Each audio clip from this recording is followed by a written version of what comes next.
नमस्कार। मैं professor MR. Devda आप सबका भारतीय इतिहास के एक बहुत ही महत्वपूर्ण विषय की चर्चा में आप सभी का स्वागत करता हूं। आज का जो विषय है वो भारतीय इतिहास की दृष्टि से बहुत ही महत्वपूर्ण विषय है, क्योंकि इस घटनाक्रम ने भारतीय इतिहास की दिशा और दशा को बदल कर रख दिया था। और आज का विषय हमारा है पानीपत का थर्ड युद्ध। और ये युद्ध मराठा शक्ति और अहमद शाह अब्दाली के मध्य 14 जनवरी 1761 ईस्वी में दिल्ली के पास पानीपत के मैदान में लड़ा गया था। आखिर इन दो महाशक्तियों के बीच में इस युद्ध की नौबत क्यों आई? क्या कारण थे जिसके कारण दक्षिण की शक्ति मराठा और उत्तर पश्चिम में भारत के उत्तर पश्चिम स्थित अफगान शक्ति का नेतृत्व करने वाले अहमद शाह अब्दाली के मध्य दिल्ली को लेकर क्यों संघर्ष हुआ, जबकि दोनों का ही दिल्ली से कोई प्रत्यक्ष संबंध नहीं था। उसके बावजूद भी ये दो अलग अलग दिशाओं में रहने वाली शक्तियाँ इस इलाके पर अपना वर्चस्व स्थापित करने के लिए क्यों भिड़ी? इसके कई कारण हैं। पहला और महत्वपूर्ण जो कारण है वो है मुगल साम्राज्य की दुर्बलता, क्योंकि उत्तर भारत का जो इलाका है, इस इलाके पर जो डोमिनेट करने वाली ताकत थी उस समय वो मुगल थी। और 1707 ईस्वी तक मुगलों की ताकत यहाँ उनका वर्चस्व काफ़ी बड़ा हुआ था। औरंगजेब की मृत्यु 1707 में हो जाती है। उनकी मृत्यु के पश्चात मुगल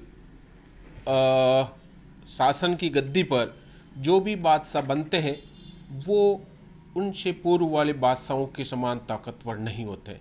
बहादुर शाह प्रथम ले लें, जहादार शाह ले लें, फ़र्रुख शाह ले लें, मोहम्मद शाह रंगीला को ले लें, अहमद शाह या आलमगीर द्वितीय या फिर शाह आलम द्वितीय, ये सारे के सारे जो बादशाह दिल्ली की गद्दी पर आसीन हुए थे वो अपने पूर्ववर्ती बादशाहों के समान ताकतवर नहीं थे, न ही उनके पास विज़न था।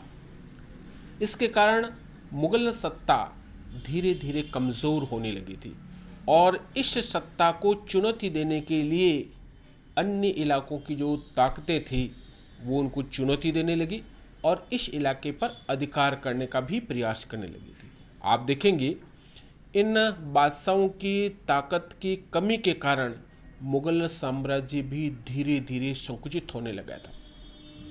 1719 ईस्वी में बंगाल के गवर्नर मुर्शीद कुली खान ने अपने आप को स्वतंत्र घोषित कर दिया था। 1722 ईस्वी में अवध के शहादत खां बुरान मुल्क ने अपने आप को स्वतंत्र कर लिया था। और 1724 ईस्वी में दक्षिण के जो 6 प्रांत थे जिनका केंद्र हैदराबाद था, इन 6 प्रांतों को भी अलग करने में सफल हो गया था चिनकिलुच खां, जिसने बाद में निज़ामुल मुल्क के नेतृत्व में यहाँ की सत्ता अपने हाथों में स्थापित कर ली थी।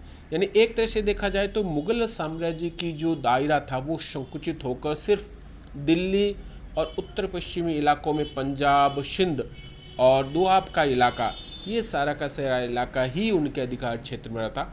और यहाँ पर भी इनकी ताकत इतनी कमज़ोर थी कि उन्हें बार बार मराठा शक्ति और अफगान ताकत इनको चैलेंजेस कर रही थी और इस इलाके पर अपना अधिकार मजबूत करने के लिए ये ताकतें एक दूसरे से भिड़ी थी। इसी समय आप देखेंगे कि दक्षिण में एक बहुत ही महत्वपूर्ण ताकत के रूप में मराठाओं का उदय हुआ था। शिवाजी के नेतृत्व में 17वीं शताब्दी के उत्तरार्ध में ये ताकत काफ़ी दृढ़ हुई थी। औरंगजेब ने इस ताकत को कुचलने का प्रयास किया था। औरंगजेब की मृत्यु के पश्चात पेशवाओं ने एक तरह से इस शक्ति को वापस संगठित करने का प्रयास किया। बालाजी विश्वनाथ, बाजीराव और बालाजी बाजीराव के नेतृत्व में इन 3 पेशवाओं ने मराठा शक्ति को एक बार पुनः अपने उत्थान की तरफ बढ़ाया। और विशेषकर बाजीराव के समय में, और उसका जो ध्येय था क्योंकि जब बाजीराव को 1720 ईस्वी में पेशवा की पद दिया था, तब उसने साहूजी को कहा था कि वो अपना साम्राज्य अटक से कटक तक ले जाने का प्रयास करेगा, यानी पूर्व में कटक और पश्चिम में अटक तक अपने साम्राज्य को स्थापित करेगा।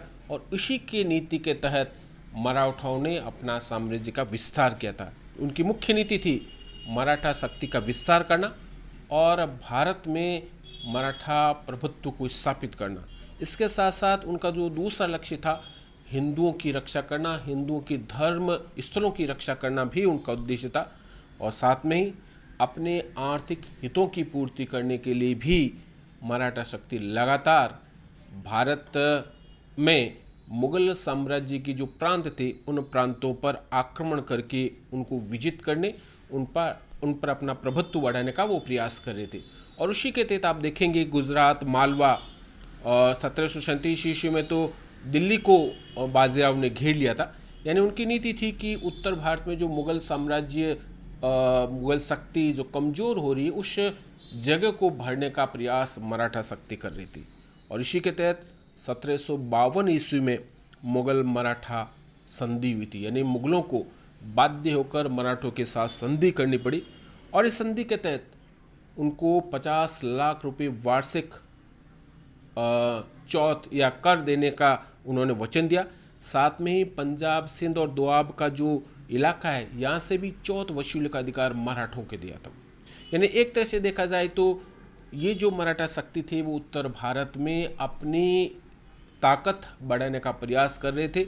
और इसी ताकत को रोकने का काम जो भारत की अन्य ताकतें थी वो कर रही थी। और इसके लिए उन्होंने अहमद शाह अब्दाली का सहयोग लिया था। एक और कारण महत्वपूर्ण था, वो था मुगल दरबार में गुटबाजी। क्योंकि मुगल साम्राज्य में जब मुगल बादशाह कमज़ोर होने लगे और उन पर अधिकार करने के लिए जो मुगल साम्राज्य में अलग अलग गुट थे, उन्होंने प्रयास किया कि मुगल बादशाह उनके नियंत्रण में रहे, उनके इशारों पर काम करने वाले। और उनमें दो मुख्य रूप से गुट थे। एक भारतीय मुसलमानों का गुट था जिसका नेतृत्व वजीर सफदरजंग कर रहा था, और उनको मराठाओं का सपोर्ट भी था, क्योंकि 1752 में मुगल मराठा संधि इसे सफदरजंग के प्रयासों के फलस्वरूप ही हुई थी। और दूसरा जो गुट था वो तुरानी विदेशी मुसलमानों का था, और ये अपना वर्चस्व स्थापित करना चाहते थे। और इनका नेतृत्व नजीब खान रुहेला कर रहा था, और अवध का नवाब सुजाउद्दौला भी उसको गाए बगाए सपोर्ट कर रहा था। इसके अलावा पठान भी उनको सपोर्ट कर रहे थे। तो ये गुट भी नवाब पर, बादशाह पर अपना पकड़ मजबूत करना चाहता था। और 1750 ईस्वी में रुहेलो ने मुगलों पर आक्रमण करके उनको पराजित किया था। तब 1722 ईस्वी में सफदरजंग, जो कि भारतीय मुसलमानों का नेता भी था और उस समय का वजीर भी था, उसने मराठों के साथ संधि करके मराठा सेना का सहयोग लेकर मराठों को रुहेलों पर आक्रमण करने के लिए उकसाया। और मराठाओं ने रुहेल खंड पर आक्रमण करके नजीब खां को और उनके सहयोगी पठानों को पराजित करके उनको काफ़ी क्षति पहुंचाई थी। यानी एक तरह से देखा जाए तो मुगल बादशाह पर अधिकार करने के लिए जो मुगल दरबार में अलग अलग गुट थे, उन गुटबाजी के कारण भी इन दोनों ताकतों को एक दूसरे से भिड़ने का और इनसे संघर्ष करने का एक मौका प्रदान किया था। और एक और कारण जो सबसे महत्वपूर्ण है, अब्दाली का भारतीय राजनीति में लगातार हस्तक्षेप करते रहे। आप देखेंगे कि 1739 ईस्वी में नादिर शाह ने भारत पर आक्रमण किया था और भारत को उसने लूटा था। लूटने के पश्चात वापस अपने इलाके में चला गया था। उसके आक्रमण के पश्चात जो उत्तरी पश्चिमी का इलाका था, वो इलाका एक तरह से काफ़ी समय तक इनके अधिकार में रहा था। बाद में मुगलों ने वापस इस इलाके पर अधिकार कर लिया था। 1749 ईस्वी में अब्दाली ने पुनः उत्तरी पश्चिमी सीमांत इलाके पर आक्रमण किया। दिल्ली तक उसने अपनी पकड़ मजबूत की और यहाँ उसने अपने एक प्रतिनिधि नजीबुद्दौला को प्रतिनिधि के रूप में रखा ताकि वो मुग़ल बादशाह पर नियंत्रण रख सके और अपनी पकड़ मजबूत रख सके। यानी उसका मानना था कि ये जो इलाका है, उत्तरी पश्चिम का इलाका, वो नादिर शाह का उत्तराधिकारी होने के नाते उनका है और मुग़ल बादशाह भी उनके इशारों पर चले, क्योंकि 1739 ईस्वी में नादिर शाह ने भी मुग़ल बादशाह को अपनी अधीनता स्वीकार करने के लिए बाध्य किया था।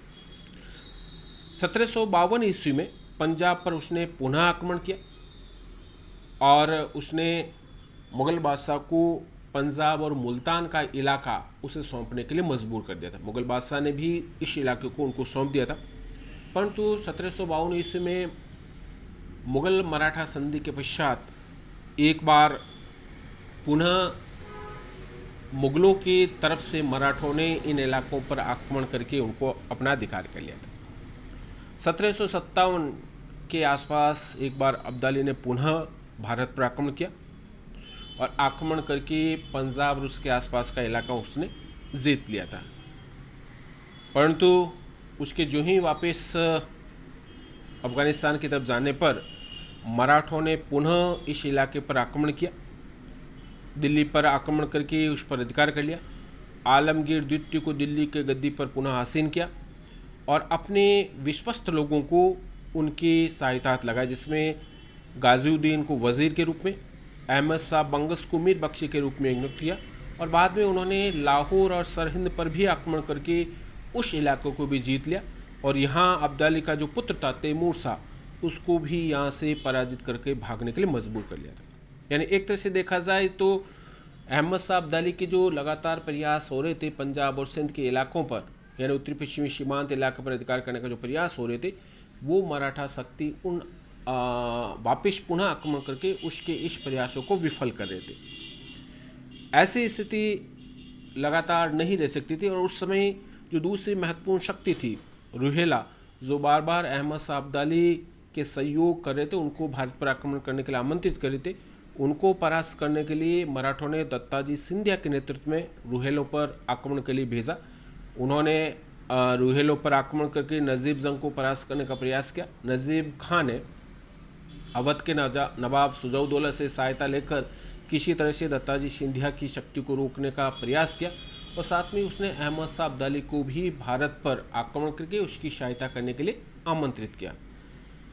नजीब खान ने दत्ताजी सिंधिया को रोके रखा, अपनी शक्ति को बचाए भी रखा और उसी समय 1759 ईस्वी में अहमद शाह अब्दाली पुनः भारत पर आक्रमण करता है।